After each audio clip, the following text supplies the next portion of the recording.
Well, hello there. Welcome once more to Quanchua's Kitchen. And if this is your first time stopping by, I'd like to say a very warm akwaba to you. Today I'm sharing with you the recipe for this delicious, decadent, melt in your mouth, battery pound cake. This is rich and I know you will love it, and everybody that you give this to will love it. So I really hope you give this a try. So let's take a look at the ingredients we'll need for this cake. You need some butter, some salt, vanilla extract, some grated nutmeg, baking powder, eggs, sugar, your flour, and some milk. Evaporated milk is what I'll be using. So let's get started. First of all, you want to put your butter and sugar together in your mixing bowl and mix or cream it. So I'm going to do it at my lowest setting, which is 2, and I'm going to cream this until the color changes from this golden yellow to a lighter one, and of course it has to be more on the fluffy side. So when you're making a pound cake, you have to bear in mind that the butter is very essential. Like you really taste the butter. It adds a lot to the richness of your cake in color and in taste and texture. So as much as you can, you want to buy a very good grade butter when you are making this, and that is going to be like a great part of in achieving that great tasting, beautiful looking cake. So I'm just cracking my eggs. It's 4 eggs in total, and then I'll be adding them into my batter when it's time. So like right here, you can see the butter is getting fluffy. The color is definitely different. It's a little bit lighter, and that is what you want to see. And my mixer is not mixing all the way to the side, so I'm just going to, I turned it off, lifted the paddle, and I'm using my spatula to scrape the sides so you know everything is well mixed up. And even here you can see the different colors, right? You can see the rich yellow and the fluffy lighter color. That is what you want to get. The lighter color is what you want to get.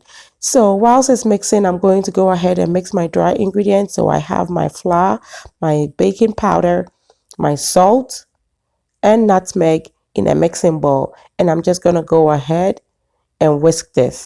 So I'll set this aside now and go back to my batter.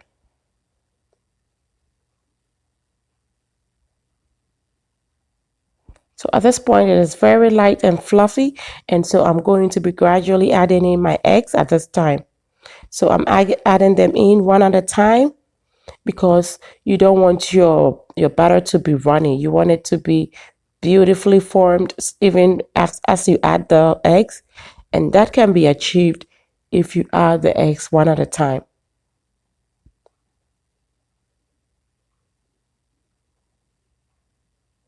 Of course, you add it one at a time and you allow it to mix thoroughly before you add the next one. So that is the very last egg, and it's in here now, and I'm just going to let this mix so it is a beautiful, beautiful texture, just like that. Do you even see that? It's not running, it's not separated, and this is a very good, beautiful texture.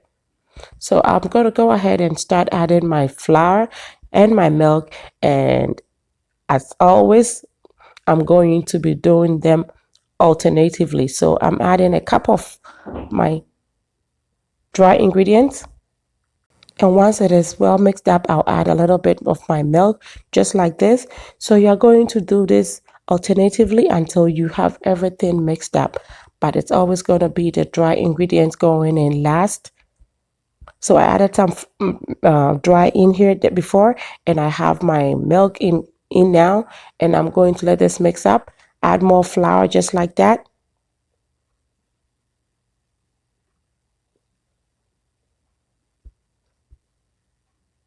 And just look at how beautiful the texture is. So I'm done adding everything at this point, and as always, like I told you, the dry ingredients went in the very last, and I've added my vanilla extract, and my batter is pretty much done.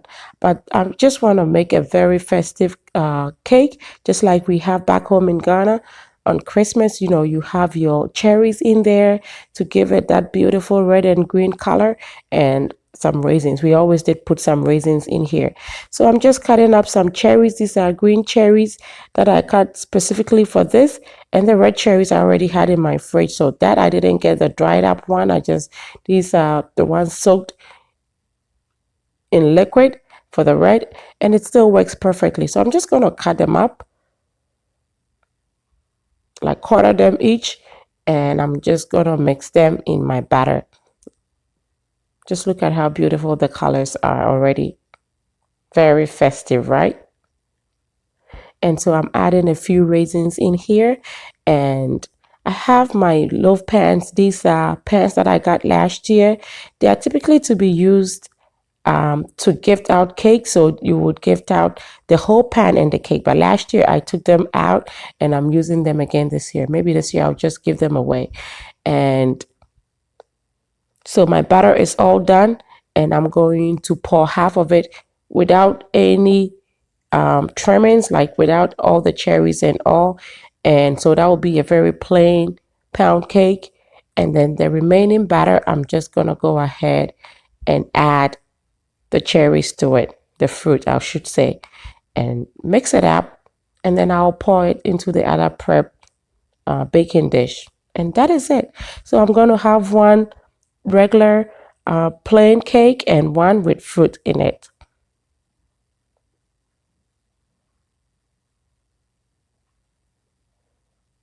Just like that. And you want to just tap them on the surface just to smoothen it out a little bit, so it is a little bit smooth on the top and well settled. And now I'm just going to bake this in a preheated oven set at 350 degrees Fahrenheit, and I'm baking this for 50 minutes. So 50 minutes later, our cakes are out, golden, beautiful, just like a pound cake should look. And does it smell good? This smells so amazing, like really. And so I just let it cool off a little bit. It sat for about 2 minutes, and now I'm transferring them onto a baking rack to cool off even some more. And that is it. Very simple. Your pound cakes are done and ready to be served. And this we were taking out to a little party in our neighborhood, and we were running late, so I had to cut right through this almost right away. And so as you can see, it's still crusty on the edges. But typically when you bake a cake and you let it rest and wrap it up, or put it in a plastic bag or anything, all that hardened part, which is because it baked, is all that sugar, it will soften up and just be beautiful. So you will see later on as I'm plating my cake, it is softer on the edges and not as hard. So don't be bothered with this. Trust me, everything that I bake, even bread or whatever, so far as it has sugar in it, it is hard on the edges when it's right out of the oven. And just look at this. Just look at how beautiful it is on the inside. Golden, fluffy, and just so delicious. Just so delicious. I just had to take a bite of that. And so that was the one with the fruit, and here is the one without fruit. So I'm cutting them both up, and I'm just going to put them on a plate, and then off we're going to our neighborhood party. It's a cookie decorating party for the kids, and I thought it would be nice to bring this along. And yeah, so here we are. This is the one with no fruit, just beautiful as well, and delicious. Very, very delicious. Pillowy, that nutmeg in it, that is what distinguishes Ghanaian pound cake from every other pound cake. It's just so good. You taste it. And I took some to work as well. Another one that I had made, and somebody from Haiti actually, she tasted it and she was like, nutmeg. And I'm like, is it that obvious, that prominent? And she's like, yes. And so, yeah, that makes a big, big difference. So, yeah, Ghanaians, yeah, we know what's up, And just look at this beautiful platter of cake made with lots and lots of love. I hope you're able to try this. I know you will love it. And everybody that you serve it to will love it just as much.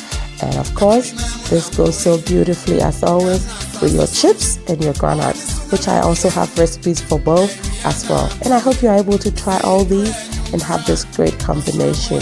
a real taste of home. Great memories made, and we keep on making them. This is good. And with this chilled Coca-Cola, yes, just like childhood memories. All my childhood memories come into life.